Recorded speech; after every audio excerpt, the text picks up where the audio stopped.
Evangelho do Senhor Jesus, segundo Lucas, capítulo 24. Nós vamos ler alguns versículos aqui, tá? Uma quantidade razoável de versículos. Vamos ler primeiramente os versículos 1 a 3, depois o versículo 9, depois vamos saltar para o versículo 13 e irmos até o versículo 35. Então vamos lá. Lucas 24, versículos 1 a 3 inicialmente. É o último capítulo do livro de Lucas, que é o terceiro livro do Novo Testamento. Lucas 24, do 1 ao 3. Quem encontrou pode dizer amém? Diz assim a palavra do Senhor.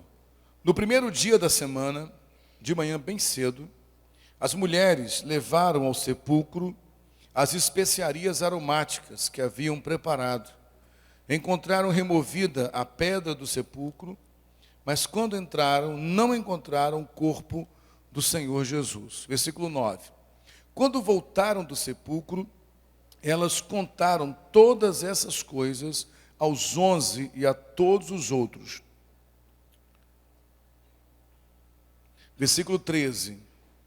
Naquele mesmo dia, 2 deles estavam indo para um povoado chamado Emaús, a 11 quilômetros de Jerusalém. No caminho, conversavam a respeito de tudo o que havia acontecido. Enquanto conversavam e discutiam, o próprio Jesus se aproximou e começou a caminhar com eles. Mas os olhos deles foram impedidos de reconhecê-lo. Ele lhes perguntou, sobre o que vocês estão discutindo enquanto caminham? Eles pararam com os rostos entristecidos. Um deles, chamado Cleopas, perguntou-lhe, você é o único visitante em Jerusalém que não sabe das coisas que ali aconteceram nesses dias? Que coisas? Perguntou ele. O que aconteceu com Jesus de Nazaré? Responderam eles. Ele era um profeta, poderoso em palavras e em obras diante de Deus e de todo o povo. Os chefes dos sacerdotes e as nossas autoridades o entregaram para ser condenado à morte, o crucificaram. E nós esperávamos que era ele que ia trazer a redenção a Israel. E hoje é o terceiro dia desde que tudo isso aconteceu. Algumas das mulheres entre nós nos deram um susto hoje. Foram de manhã bem cedo ao sepulcro e não acharam o corpo dele. Voltaram e nos contaram ter tido uma visão de anjos que disseram que ele está vivo. Alguns dos nossos companheiros foram ao sepulcro e encontraram tudo exatamente como as mulheres tinham dito, mas não viram. E ele lhes disse, como vocês custam a entender e como demoram a crer em tudo que os profetas falaram? Não devia o Cristo sofrer essas coisas para entrar na sua glória? E começando por Moisés e todos os profetas, explicou-lhes o que constava a respeito dele em todas as Escrituras. Ao se aproximarem do povoado para o qual estavam indo, Jesus fez como quem ia mais adiante. Mas eles insistiram muito com ele. Fique conosco, pois a noite já vem. O dia já está quase findando. Então ele entrou para ficar com eles. Quando estava à mesa com eles, tomou o pão, deu graças e partiu, e deu a eles. Então os olhos deles foram abertos e o reconheceram, e ele desapareceu da vista deles. Perguntaram-se um ao outro, não estava queimando o nosso coração enquanto ele nos falava no caminho e nos expunha as Escrituras? Levantaram-se e voltaram imediatamente para Jerusalém. Ali encontraram os 11 e os que estavam com eles reunidos, que diziam, é verdade, o Senhor ressuscitou e apareceu a Simão. Então os 2 contaram o que tinha acontecido no caminho e como Jesus fora reconhecido por eles quando partia o pão. Obrigado, Senhor, porque é um privilégio mais uma vez lermos a Tua palavra que é santa, e eu te peço que mais uma vez, pela Tua misericórdia, o Senhor se utilize de mim como instrumento para a divulgação dessa palavra. Nos levantamos contra todo espírito contrário à Tua palavra, toda resistência na alma. Nos levantamos contra toda fortaleza que seja derrubada nessa noite. Que todo sofisma e toda altivez que se levantam contra o conhecimento de Deus sejam anulados hoje. E que nossas mentes, nossos pensamentos sejam levados cativos à obediência de Cristo de acordo com a Tua palavra. Assim oramos e cremos, Pai, no santo nome de Jesus. Você pode dizer amém? Coloquei como título para essa mensagem, o caminho de Emaús, o caminho da decepção. Eu quero hoje falar um pouco sobre um sentimento que está no coração de muita gente, e que muitas vezes visita o meu coração também, que é a decepção em relação à igreja. E como isso pode ser usado por Satanás para nos roubar do foco para o qual fomos chamados. Irmãos, é verdade que a igreja, ela sofreu mudanças com o passar do tempo. Porque a igreja não é feita de anjos, nem de deuses, ela é feita de gente. E seres humanos são muito complexos, né? E seres humanos mudam. Seres humanos são afetados pela cultura com a qual eles vivem. E às vezes, por não entendermos isso, e por uma ideia romântica do que é a igreja, muita gente está perdendo o foco naquilo que faz parte também do chamado de Deus. Esse sentimento começou a arder no meu coração já há algum tempo. Esses dias uma pessoa postou um texto de uma pessoa que eu admiro muito, um pregador que eu respeito muito, uma pessoa que eu tenho até como amigo, embora à distância. Mas foi uma frase solta que alguém colocou desse pregador, que dizia assim: Jesus apontou o caminho e a igreja criou o pedágio. Eu entendi o que ele quis dizer, mas a frase não é verdadeira. A igreja não criou o pedágio. Quem criou o pedágio foi a religião, que são coisas distintas. A igreja não é a religião. Embora a igreja esteja inserida na religião. Porque a igreja é formada por gente, seres humanos são religiosos. Mesmo os ateus são religiosos. A religião, na verdade, é um sentimento intrínseco à humanidade, gente. Se você pesquisar as civilizações mais antigas, você vai encontrar comportamentos religiosos. São comportamentos sistemáticos, repetidos e ordenados, buscando um ser superior. Um dos argumentos da existência de Deus é o argumento teleológico, que afirma que se você pegar um ser humano, ele nascer, e você, assim que ele nascer, colocá-lo numa floresta, longe de qualquer civilização, só entre animais. Se você voltar daqui a alguns anos, esse ser humano não vai estar sabendo falar, porque fala é um aprendizado, tá bom? Talvez tenha dificuldade de andar, imite os animais, mas esse ser humano certamente vai estar adorando alguma coisa. Ou uma pedra, ou a lua, porque o nosso cérebro busca algo metafísico. Deus nos criou dessa forma. Nós queremos encontrar algo fora de nós. Essa sede de Deus, Deus colocou em nós. Agora, ok, pastor, mas o problema é a igreja hoje. Virou uma bagunça. É verdade que há muitos erros na igreja. Mas eu quero pensar com você, junto com você, abrir meu coração, para pensar se realmente esse sentimento contra a igreja não pode estar sendo usado por Satanás para nos seduzir e roubar de nós o direito de fazermos parte de algo que o próprio Cristo criou. Porque Cristo não criou religião, mas criou a igreja. Porque ele disse lá, na Cesareia de Filipos, no extremo norte de Israel, quando ele começou a caminhar, Jesus era um rabi, um líder. Havia muitos rabis naquele tempo.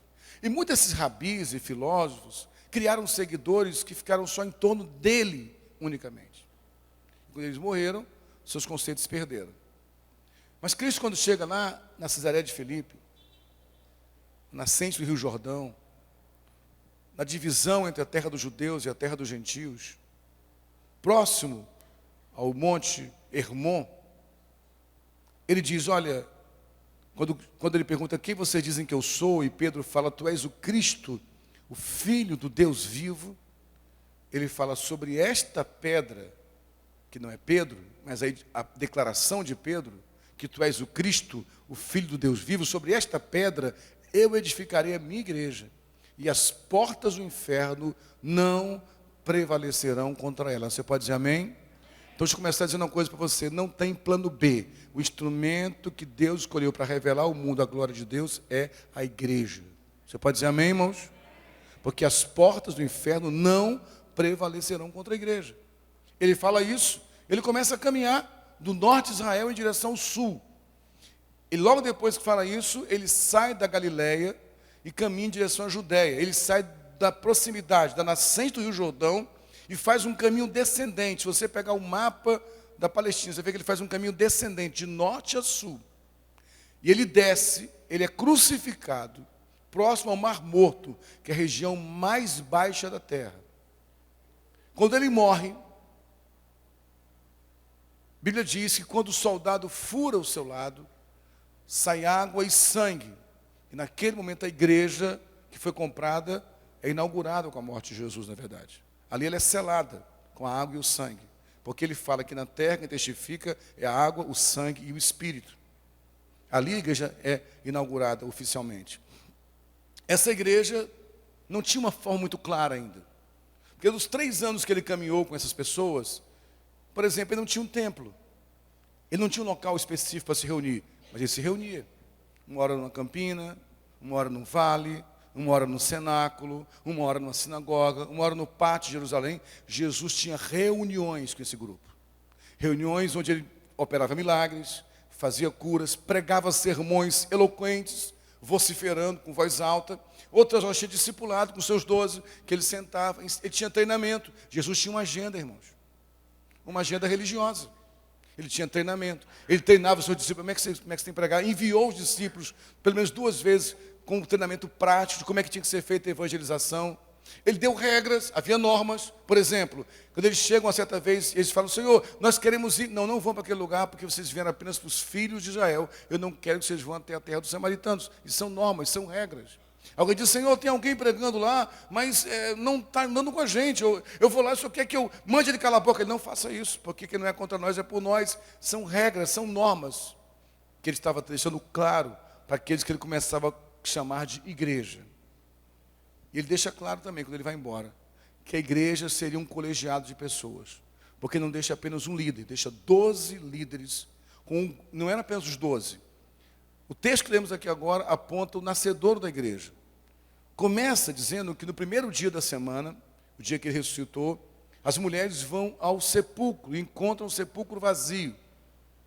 E elas saem do sepulcro e encontram em Jerusalém, reunido quem? Os 11 e outros seguidores. E mais abaixo no texto você vê que Cleopas e o seu amigo estavam lá. Porque eles falam que ouviram o relato da mulher, e ouviram inclusive depois que Pedro foi e voltou o relato de Pedro. Então Cleopas e esse outro discípulo faziam parte da igreja que estava nascendo. Eles estavam reunidos depois da morte. Estavam pensando: o que vamos fazer agora, depois que Jesus morreu?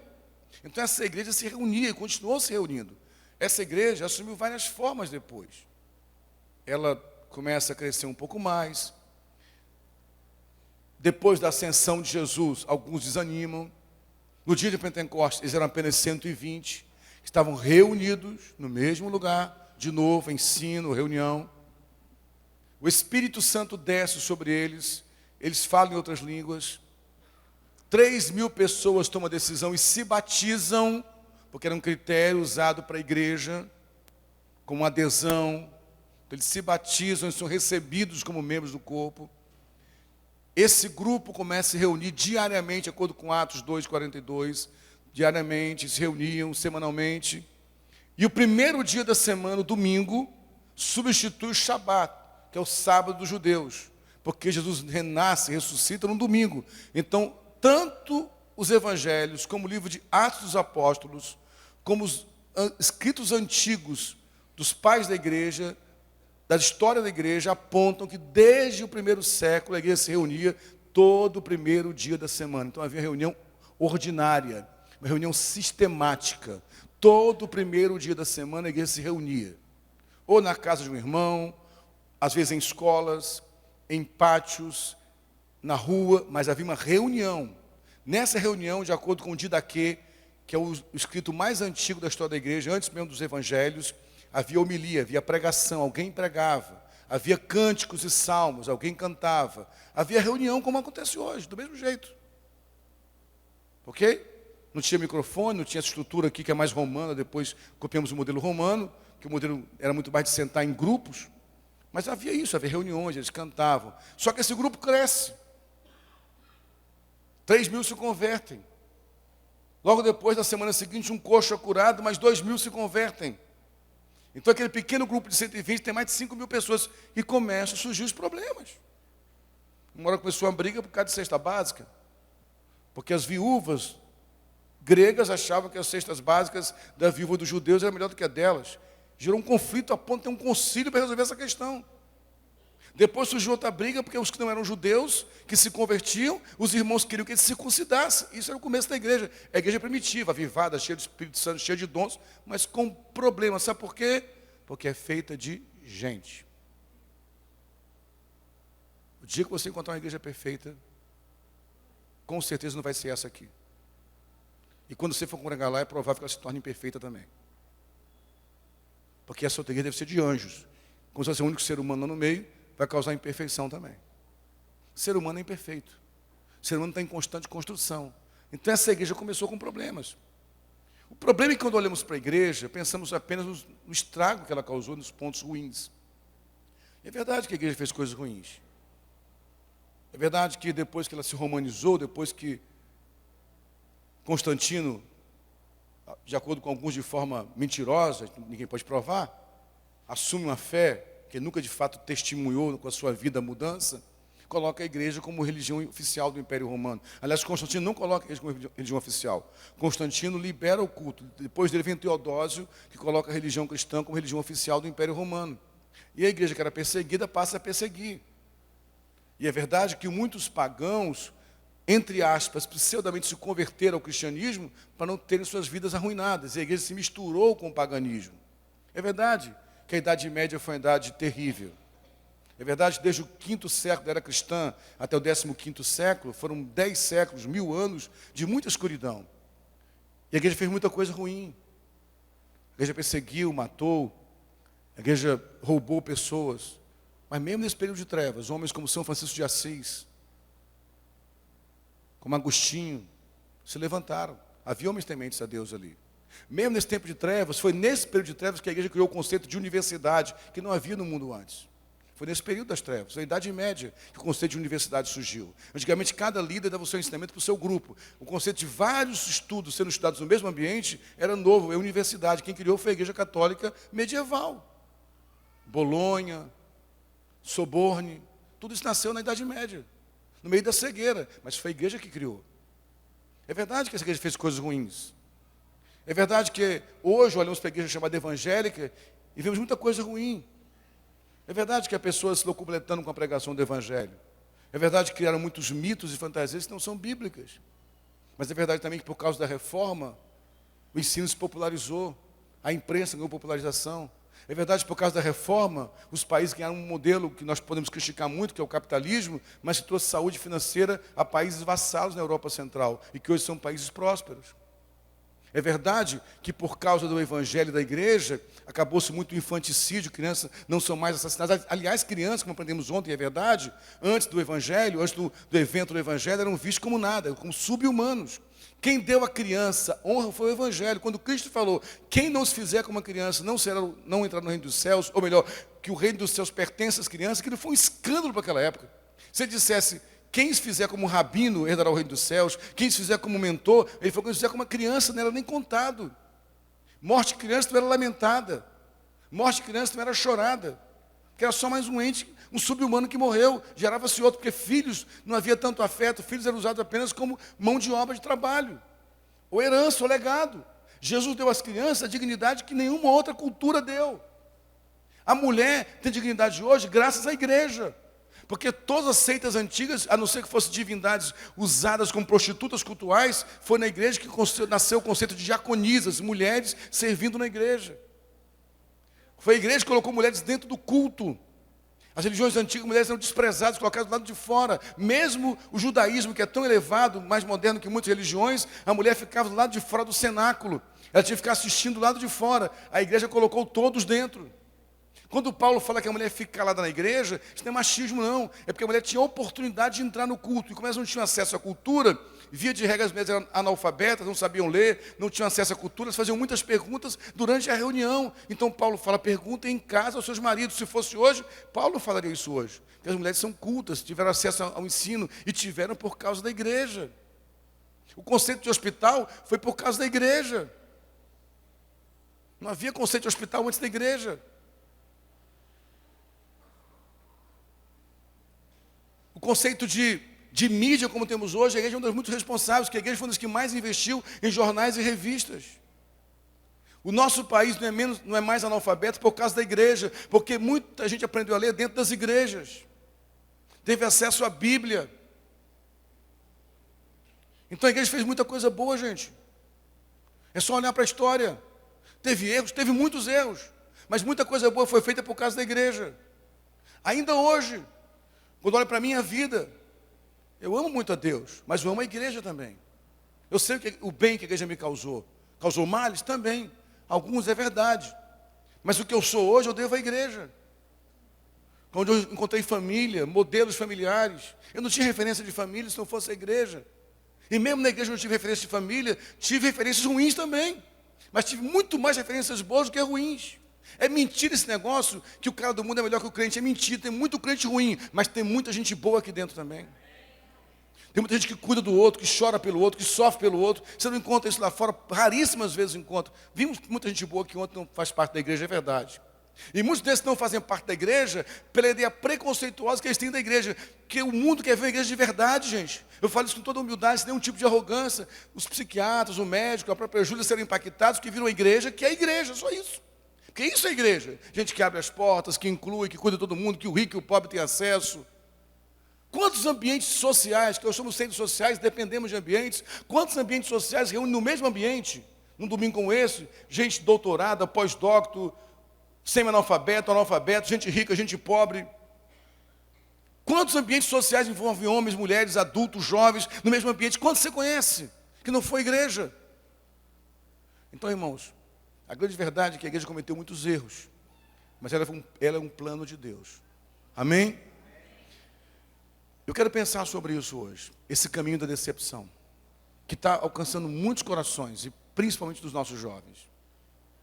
Eu tenho conversado com alguns jovens da igreja, e tenho visto jovens dizendo, não, eu tenho vergonha de falar que sou crente na faculdade, na escola. Não tenha não, querido. Não tenha não. Pergunte aos seus amigos, quantas reuniões por ano eles participam, ouvindo o que eles ouvem aqui todo domingo? Sem pagar um centavo. Se dá oferta se quiser dar. Pergunte aos seus amigos quantos lugares eles vão por ano, que ouvem as palestras que ouvem aqui todo domingo. Em quantos lugares eles participam, são estimulados a crescer, como são estimulados a crescer aqui. Se não fosse a estrutura, irmãos, eu teria uma vida mais tranquila, com a minha família e meus amigos. Mas quantas pessoas mais simples teriam acesso a isso? Muitos desses mais simples menosprezam. Muitos desses mais simples ignoram o que a gente faz aqui. Mas eu não sou guiado por esses que ignoram ou que menosprezam. Meu coração está voltado para aquele que diz sim à palavra e está disposto a crescer. E por isso estamos aqui. Amém? Como alguém fez isso por mim também. Como alguém insistiu comigo também, há 30 e poucos anos atrás. Mas esse caminho da decepção contra a igreja, Satanás, de forma muito astuta, de forma muito ardilosa, está propagando isso de uma forma que os jovens estão engolindo de tal jeito, que se não tomarmos cuidado, nós não teremos igreja daqui a um tempo. Só vamos ter porque Cristo cuida da igreja. Como ela vai ser, isso pouco me importa, se é líquida, orgânica, estrutural, se vai ser em prédios como esse, se vai ser embaixo de árvores, igreja sempre será igreja. Amém, irmãos? Mas sem igreja, sem essa estrutura, não é apenas ter Cristo, não tem estrutura. O corpo, se Cristo é o caminho, a igreja é o corpo que caminha nesse caminho. Sem esse corpo para caminhar, eu me perco. Esses homens estavam lá, na igreja. E para onde eles vão? Para fora. E o que Cleopas e seu amigo fizeram foi literalmente se desigrejar. Eles estavam em Jerusalém, onde a igreja se reunia, onde Cristo foi morto. Eles estavam reunidos no domingo da ressurreição, gente. Esses caras não perceberam até ali que eles estavam vivendo um momento de transformação na eternidade. A ressurreição de Cristo, Paulo disse que se Cristo não houvesse ressuscitado, a nossa pregação seria em vão. Então toda a nossa fé está no Cristo ressurreto. Esses caras estavam no domingo, pela manhã, reunidos com os apóstolos, no dia que Cristo ressuscitou. Mas eles foram embora. A gente ouve toda hora essas histórias tristes, como ouvimos aqui hoje, de pessoas morrendo, da violência. Eu fico pensando quanta gente a igreja perdeu por não entender isso, e quanta gente foi embora por não entender isso. Quanta gente boa podia estar na igreja, sim. Estou falando da comunidade evangélica de Mesquita, mas na igreja, no corpo de Cristo, se vendo como igreja, atuando como igreja. Porque a igreja fala de sinergia, de pessoas juntarem forças. Esses homens foram embora. Por que eles foram embora? Por que alguns estão, de fato, desistindo da igreja? Indo para onde? Quando eu peguei esse texto, e disse naquele mesmo dia, no mesmo dia, Lucas fez questão de frisar isso, naquele mesmo dia. No dia que Cristo ressuscitou. No dia que Maria e as outras mulheres foram ao sepulcro e viram o sepulcro vazio. No dia que o anjo avisou elas, ele não está aqui, mas ressuscitou. No dia que o próprio Cristo apareceu para Maria Madalena e falou para ela: vá aos meus irmãos e a Pedro e avise que eu estou vivo. Naquele mesmo dia, Pedro foi avisado e correu até o sepulcro junto com João. Pedro entrou no sepulcro. O sepulcro, a pedra de grande tamanho estava removida. O sepulcro estava vazio. As roupas de Jesus dobradas e colocadas num canto, não como quem foge, mas como alguém que se levanta tranquilamente, tira suas roupas, tira todas as faixas, dobrou e colocou num canto. Naquele mesmo dia, que esses Pedro e João voltam dizendo: nós fomos ao sepulcro, realmente o sepulcro está vazio. Naquele mesmo dia, esses homens vão embora. E vão para onde? Vão para um povoado chamado Emaús. Interessante que eu saí pesquisando tudo que é lugar o que significa Emaús. Tanto no hebraico como no grego, no latim, e não tem um significado certo. E a Bíblia é muito intencional, gente. Sair da igreja é ir para um lugar incerto. O que você quer fazer abrindo mão da igreja? Para onde você vai? Não, porque nós temos que abrir mão da igreja. Ok, mas o que você propõe? Qual a sua proposta? Que eu estou vendo hoje muita gente propondo o desigrejar para nada. Não tem que acabar com a igreja. Mas qual a sua proposta? Qual a sua contraproposta? Não sei. Eu sei que tem que acabar com isso. Ok. Você vai acabar com o que existe e oferecer o quê? O que eu estou vendo é muita gente reclamando e sentando nos seus barzinhos sexta-feira para tomar cerveja e fala mal da igreja. Filósofos do século XXI criticam tudo. Mas não estão lá no terreno da ONG visitando as casas mais pobres. Não estão aqui ouvindo sobre violência. Não estão chorando com alguém que perdeu o seu parente. Porque por causa da igreja, gente pobre, gente rica é consolado e abraçado e acolhido. Mas quem está criticando muito está saindo de Jerusalém para ir para Emaús, para lugar nenhum. Para um lugar desconhecido. Porque se houvesse uma resposta: não, pastor, eu rompi com essa estrutura, mas eu estou caminhando como igreja. Do mesmo jeito. Eu cuido dos mais pobres, eu evangelizo, eu discipulo, eu cuido de vidas, eu amparo pessoas. Diga amém, então isso também é igreja. Pronto. Só saiu daqui. Não pense vocês que esse é o único modelo que existe de igreja. Amém, irmãos? Amém? Com prédio, com o cara falando aqui na frente com o microfone, é o único modelo. Talvez alguém tenha igreja que se encontra em algum lugar, embaixo de uma árvore, numa praça pública. Mas primeiro, igreja pressupõe doutrina, que a igreja tem doutrina, que é ensinamento. Pressupõe reuniões, que não é uma pessoa só que faz tudo sozinho, porque a reunião envolve decisões colegiadas. Irmãos, um dos grandes desafios da igreja é conviver com diferenças. Por que as seitas não têm tanta dificuldade? Que tem um líder que resolve tudo sozinho, ele tem a revelação de Deus. Ele é o cara, o guru. A igreja não tem guru, gente. O que é o pastor na igreja? É um servo a mais, que tem a função de ensinar e compartilhar com vocês. O que eu sou melhor de você? Nada. Talvez tenha um pouco mais de conhecimento em relação a alguns, talvez tenha estudado não faz tempo. Eu sou comedor de arroz e feijão igual a você, sou pecador, cometo erros. E eu, como eu sempre peço, por favor, toda vez que eu pregar aqui, me faça um favor, duvide do que eu estou falando. Duvide, por favor, faça esse carinho, duvide de mim. Chegue em casa e confirme. Não me ache dono da verdade. Isso é o pior absurdo para a igreja. Agora, se você... Não, pastor, não quero um modelo assim. Então, vamos me reunir em outro lugar. Ok. Vamos reunir uma vez por semana só. Ok. Uma vez por mês. Ok. Nosso culto não vai ter instrumento. A gente vai tocar bambu, vamos tocar zarabatana, vamos, sei lá, vamos cantar. A gente vai fazer o culto plantando bananeira. Ok, cara, quer cantar? Quer fazer, o senhor tem preparo físico? O nosso culto vai ser sentar todo mundo com posição de lótus. Não me convida que eu não consigo sentar em posição de lótus. Eu não consigo, dói tudo, né? Então, meu culto é sentar em posição de lótus e todo mundo meditando. Amém, irmãos. É assim, vai ter Bíblia, vai estudar a palavra de Deus, vai falar sobre Jesus. Amém. Mas é igreja. Igreja envolve serviço. Envolve você cuidar de alguém que não vai ser grato a você nunca. Mas não chame de igreja grupinhos seletos.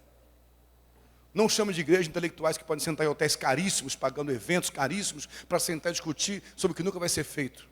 Não chame de igreja reuniões seletistas e elitistas, onde apenas os mais ricos podem sentar. Igreja é lugar onde o rico e o pobre têm acesso. Igreja é lugar onde o cauto e o inculto têm acesso. Igreja é lugar onde o que tem dinheiro e não tem dinheiro tem acesso. Igreja é lugar onde todos têm acesso. Isso é igreja.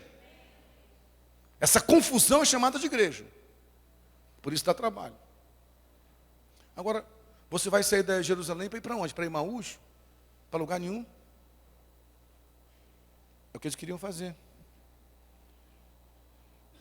Quando eles começam aí, Jesus aparece para eles. Mas o texto diz que os olhos deles foram impedidos de reconhecer Jesus. Uma das características de alguém decepcionado com a igreja, que está indo embora, é que não consegue reconhecer Jesus mais. Porque os seus olhos são impedidos de reconhecer Jesus. Você gasta muito tempo olhando para o que não deve. Quer reconhecer Jesus? Chora com a mãe que perdeu o filho. Senta com a jovem que foi abusada aos 4 anos de idade até os 6 anos, e depois com 40 anos de idade ainda sofre essa dor. Chora com o rapaz que sofre com dependência química, mas não quer abandonar a fé. Quer reconhecer Jesus? Senta com alguém que é homossexual e que ama Deus e luta contra isso ardorosamente, não consegue vencer e tem recaídas e tenta de novo, e tenta recair, tenta de novo e está insistindo e diga, eu não estou contigo, mas de caminhar junto o tempo que for preciso, mas você vai vencer o seu pecado. Quer reconhecer Jesus? Sente com alguém que não tem nada para te oferecer e que talvez dê o melhor de você e depois essa pessoa vire as costas e nem te diga muito obrigado nunca na vida. E isso é reconhecer Jesus. Jesus está se revelando o tempo inteiro para nós aqui, gente. Amém? Jesus está se revelando o tempo inteiro para nós, na vida de muitos irmãos, mas você não consegue mais reconhecer Jesus, mesmo diante dele. Jesus pode ser esse cara que está trabalhando para você na célula, que foi lá só para você cuidar dele. Mas como assim? Tive fome e me deste de comer. Tive preso e foste ver-me. Estava nu e me vestiste. Mas Senhor, eu nunca tive com fome, nem nu, nem preso. Tudo que você fizer a um desses pequeninos, faz a mim. Isso é Jesus, gente. Já você consegue entender isso? Amém? Então, se você não está mais conseguindo reconhecer Jesus nesse meio, você está caminhando para Emaús. A tua amargura está te impedindo de perceber Jesus numa família que é restaurada, num jovem que larga as drogas, num único homem que consegue, depois de tanta luta, abandonar o álcool. Se você não consegue reconhecer Jesus em um jovem depressivo que começa a encontrar vida na igreja, em um jovem que vem de uma família sem a menor estrutura, que por causa desse ambiente cresce, volta a estudar, se profissionaliza, se você não consegue reconhecer Jesus nesses pequenos milagres, não espere os grandes. Porque quem viu os grandes milagres, primeiro percebeu Jesus dos pequenos. Eles não conseguiam reconhecer Jesus. Seus olhos foram impedidos de reconhecê-lo. Eu quero orar hoje para que Deus abra olhos de pessoas que estão sendo impedidas por esse século de reconhecer Jesus no meio da igreja. E por que eles não reconheciam? Eles falam no versículo 17, eles estavam entristecidos. Tristeza é outra marca de quem está perdendo a alegria de estar no corpo. Porque essa amargura te impede de celebrar. Você não consegue mais saltar nas canções, não consegue mais pular de alegria, porque tudo você pensa, mas tem alguma coisa por trás disso aí. Eu acho que isso é manipulação. Você está ficando chato. Você perdeu a alegria da criança. Você entende o que eu estou falando? Cuidado com isso. A tristeza de quem está se afastando. Não estou dizendo que você vai para o inferno, nem para o mundo, mas se afastando do corpo. É triste a luz desse ambiente. Eles estavam tristes. E Jesus então pergunta o porquê da tristeza. Eles revelam o ponto crucial. Eles falam no versículo 21. Nós esperávamos que era ele que ia trazer a redenção a Israel. Via de regra, as pessoas se afastam da igreja, desistem da igreja, porque se frustram, se decepcionam. Eles estavam decepcionados. Eles disseram, esse Jesus, que era um profeta, esse Jesus era poderoso em palavras, ele tinha obras grandes diante de Deus, mas nossas autoridades o mataram. Há 3 dias ele foi crucificado. E nós achávamos que ele é quem ia libertar Israel. O que estão querendo dizer em letras simples, traduzindo de maneira clara, nós achávamos que ele ia nos libertar do Império Romano. E ele morreu. Eles estavam decepcionados. Decepção, meus irmãos, na maioria das vezes é fruto de expectativas equivocadas. Se eu fosse ser botafoguense, só se meu time fosse campeão todo ano, eu estava morto. Eu sei porque eu torço. Eu sei em quem eu creio e sei porque eu torço, né? Então, eu sempre falo para o Mourão, botafoguense aprendeu a celebrar um gol. E é verdade, na boa mesmo. Fez um gol, celebra, perdeu, acabou, segue a vida. Imagina eu vou ficar o tempo todo, meu time perdeu. Paciência, meu time é um time que não é tão grande, não tem tanta estrutura, não tem tanta influência na mídia, a verdade é essa, não tem uma diretoria forte. Vai ganhar, vai perder. Cada gol eu celebro, cada vitória eu celebro. Se você esperar de mim, seu Farney, o meu pastor, que cara, esse cara nunca vai errar comigo. Você vai se decepcionar. Você vai esperar de mim o que eu nunca posso te dar. Quem casa com alguém, eu vou casar para que essa pessoa me faça feliz. Vai se decepcionar, porque ninguém pode fazer você feliz. Só Deus pode fazer feliz. Olha, essa empresa, eu vou trabalhar aqui porque vai ser a melhor empresa do mundo para a minha vida. Não existe a melhor empresa do mundo. Sempre tem algo melhor para você alcançar. Então, quando você tem expectativas equivocadas, mais cedo ou mais tarde, você vai se decepcionar. Sabe por que as pessoas estão decepcionadas com a igreja? Esses dois estavam decepcionados, porque na mente deles, na perspectiva deles, na expectativa deles, Jesus ia acabar com o Império Romano, ia ter uma revolução, e ele ia fazer uma guerra, ou de forma sobrenatural, ia levantar uma revolução e libertar Israel do Império Romano. Quando Cristo morre na cruz, eles decepcionam. O que você esperou da igreja? O que te decepcionou na igreja? Pastor, porque teve alguém que me traiu. Ok. Provavelmente você traiu alguém também aqui já. Teve gente que mentiu para mim. Certamente você mentiu para alguém também já. O que decepcionou na igreja? Porque tem muita gente roubando. Em todos os lugares tem. O que você espera da igreja? O céu? Um sistema perfeito? Esse sistema é humano. A igreja é a mistura do humano com o divino. Isso que é maravilhoso. Alguém um dia me disse, eu me complico um pouco com a Bíblia, porque a Bíblia foi escrita por homens. Glória a Deus por isso. A Bíblia não é fruto de um guru que teve um nirvana e escreveu tudo sozinho. É fruto compilado de um monte de gente, com ponto de vista, com pensamento. Deus usa assim mesmo. Isso que eu amo em Deus, essa capacidade de usar o humano. E a igreja é feita de gente humana, que vai errar. Gente depois que começa bem, depois que tem muito dinheiro no bolso, se perde no meio do caminho. Então, a decepção que você tem com a igreja provavelmente nasceu de uma expectativa errada. Então, deixa eu falar a verdade sobre o que é a igreja. Se você está ouvindo essa palavra hoje, quem sabe você não congrega em igreja nenhuma. Eu quero te convidar a congregar conosco. Eu quero que você venha participar com a gente. Mas saiba de uma coisa, aqui é feito de gente que erra muito.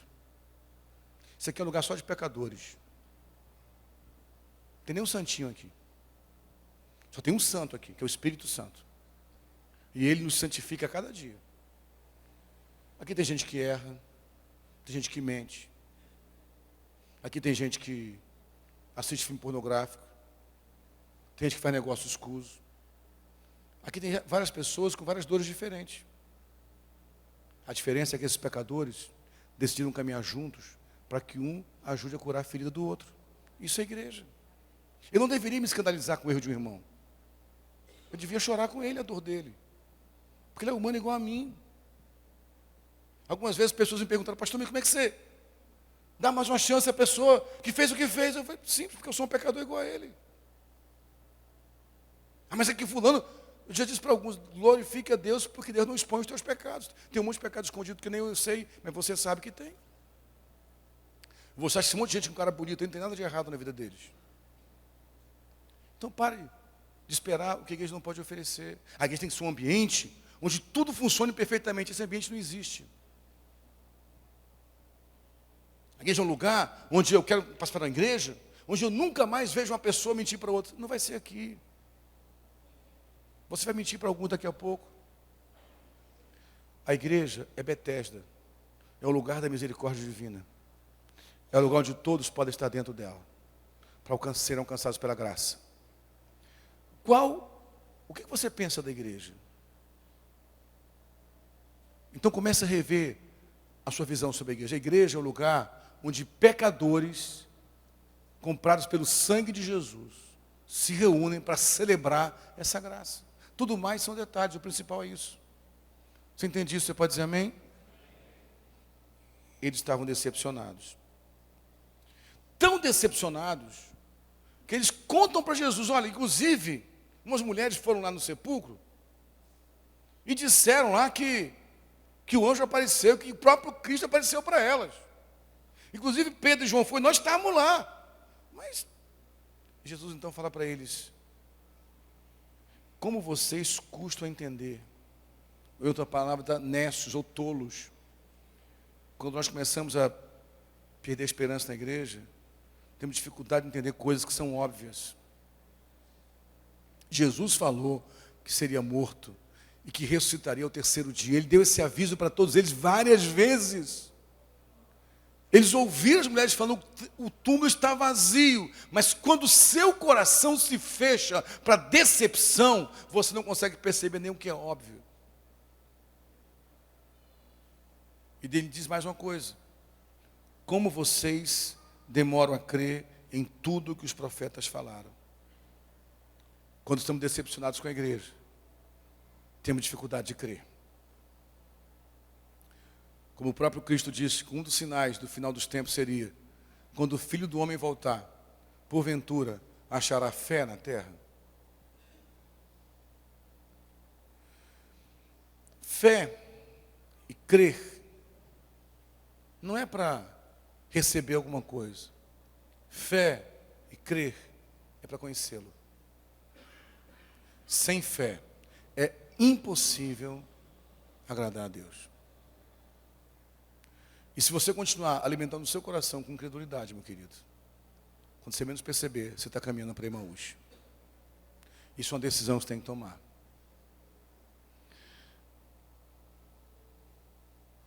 Quando Jesus fala com eles, eles chegam a Emaús. E Jesus toma a decisão de ir embora. E ele diz o seguinte, versículo 29. Fique conosco, pois a noite já vem. O dia está quase findando. Deixa eu dar uma palavra para você, meus irmãos.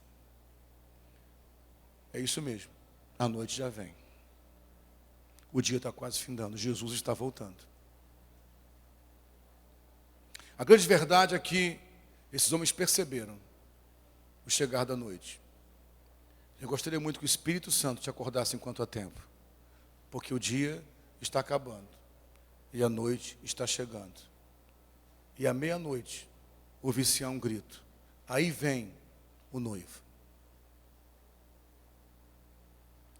No grupo das virgens, na parábola de Jesus, 5 delas, loucas, insensatas, estavam com as suas lamparinas vazias.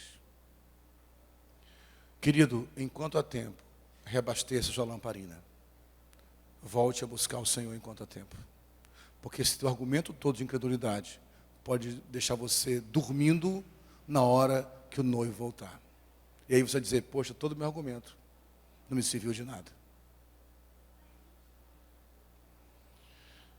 Por isso a minha palavra hoje é uma palavra de esperança. Porque se o Espírito Santo tocou em você hoje sobre a igreja, eu não estou aqui para defender a igreja, fique em paz.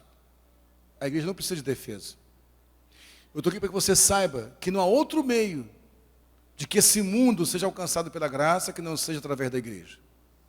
E se nós abrirmos mão disso, estamos abrindo mão do plano que Ele mesmo estabeleceu.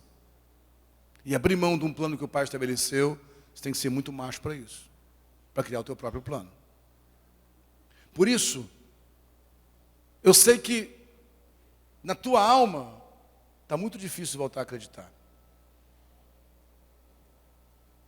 Mas a palavra de Deus diz sobre ela mesma, que ela é uma espada afiada de 2 gumes, que vai até a divisão da alma e do espírito.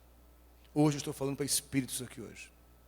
Eu quero que o Espírito Santo alcance o teu espírito, além da tua emoção, além do teu intelecto. Deixa eu falar uma coisa com você. Você não é apenas tua emoção e nem apenas um intelecto cheio de racionalidade, formado pelas impressões que o mundo te deu. Você tem um espírito que veio do próprio Deus. E nesse espírito não há dúvidas. Pois nesse espírito hoje, eu creio que o Espírito Santo pode te afetar. Esses homens convidam Jesus para entrar na casa. Ele entrou com eles. Eu sei que você está decepcionado com a igreja. Eu sei que você tem dito, olha, tudo bem que você falou, mas, cara, para mim já deu. É muita sujeira. Eu não acredito em mais nada. Só que você não está percebendo que por trás dessa armadilha de Satanás, ele está te roubando do plano inicial. Foi a mesma coisa que ele fez com Eva. Não é bem assim. Se você comer, você não vai morrer. Seus olhos vão se abrir e você vai ser igual a Deus. É a sedução de Satanás para te roubar de fato do Pai. Porque na comunhão do corpo, chamado igreja, na família, é que nossa fé é realimentada para que o Pai se revele a nós. Satanás sabe que nos afastando disso, ele vai enchendo a nossa mente de sofismas, de altivez, que é orgulho, e puxando as fortalezas que há na nossa mente para nos impedir de enxergar e perceber Jesus. Portanto, antes de falar de igreja, eu quero te convidar hoje a convidar Jesus. Senhor, eu não tenho conseguido mais perceber o Senhor. Eu abro a porta. Entra aqui. Eles abriram a porta. Jesus entrou naquela casa. Jesus sentou-se à mesa. Tomou o pão e deu graças. Porque essa é a proposta da igreja. Sentar-se à mesa e comer com Ele. Foi isso que Ele quis desde o Éden. Ele não queria um sistema religioso. Ele queria um ambiente onde nós pudéssemos sentarmos à mesa com Ele e relacionarmos com Ele. Porque quando eu como o pão que é abençoado por Jesus, de acordo com o memorial da ceia, eu me torno pão com Ele. E eu passo a me tornar alimento, para alimentar quem tem fome. Só quando eu como do pão que é Ele mesmo, eu me alimento e me torno alimento para alimentar os outros. Sem isso é só humanismo, sem isso é só força do nosso braço, sem isso é só bondade humana que é um empréstimo da graça de Deus. O que vai transformar a sociedade não são a racionalidade, o que vai transformar a sociedade é o poder do Espírito Santo que é repartido quando nos alimentamos dele. Ele sentou-se à mesa, ele deu graças, quando ele parte o pão, diz o texto, os olhos deles foram abertos e o reconheceram. Eu quero orar hoje para que olhos sejam abertos e volte a reconhecer Jesus nesse ambiente. Vou falar uma coisa com você, meu irmão. Com todo o temor e tremor do meu coração, eu estou caminhando com igreja. Isso aqui não é um negócio do seu Farney. Isso não é o meu business. Isso aqui é igreja. Eu acredito em igreja. Eu estou aqui porque eu acredito em igreja. Muitas vezes ela me machuca, me fere, mas eu acredito em igreja. Eu estou trabalhando a minha vida por uma igreja, que é o corpo de Cristo. Eu não sei o que você viu aí por fora, mas aqui é igreja. E se você não conseguiu perceber Jesus aqui, entenda uma coisa, você está cego mesmo. Se você não conseguiu perceber Jesus em cada ação que essa igreja tem feito para cuidar de gente, você cegou. Mas hoje, se você abrir a porta e sentar-se à mesa com Ele, Ele vai abrir os seus olhos, assim como esse lugar aqui. Ainda há outros lugares que são igrejas de verdade, espalhadas por esse mundo afora. Não é só aqui, não, tem muito lugar que ainda é de fato igreja. E nesses lugares, Jesus está presente. Se você não consegue percebê-lo aqui, meu amado, por causa da amargura que você criou contra a igreja, o Senhor hoje quer te convidar à mesa. Ele vai abrir os teus olhos. E você vai sentir o teu coração arder como esses homens sentiram. Agora, para fechar essa palavra, no momento que eles reconhecem Jesus, e que seu coração arde, Jesus some dali. Sabe por quê? Porque um dos principais atributos da igreja, é o que eu amo tanto, é produzir autonomia na pessoa. Jesus some, agora eles têm que voltar de noite. Eles estavam com medo que o lugar era perigoso. Entre, porque está de noite, é perigoso.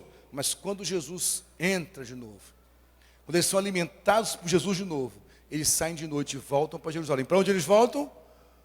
E olha o que fala aqui, rapidamente, para a gente fechar mesmo aqui. No versículo 33, no final. Ali encontraram os 11 e os que estavam com eles o quê? Leia o final do versículo 33, gente. Os 11, abre aí Lucas 24, 33, vem rapidinho, para a gente fechar, para a gente orar aqui. Ali encontraram, levantaram-se e voltaram imediatamente para Jerusalém. Ali encontraram os 11, os que estavam com eles. Estavam com eles? Estavam com eles? Estavam com eles? Reunidos, isso é a igreja. Eles voltaram para o lugar da reunião. E o que eles fizeram? Fizeram o que se faz num culto. Testemunharam. Nós vimos o Senhor. Ele apareceu para nós. Isso é a igreja. Vamos ficar em pé e vamos orar nessa hora.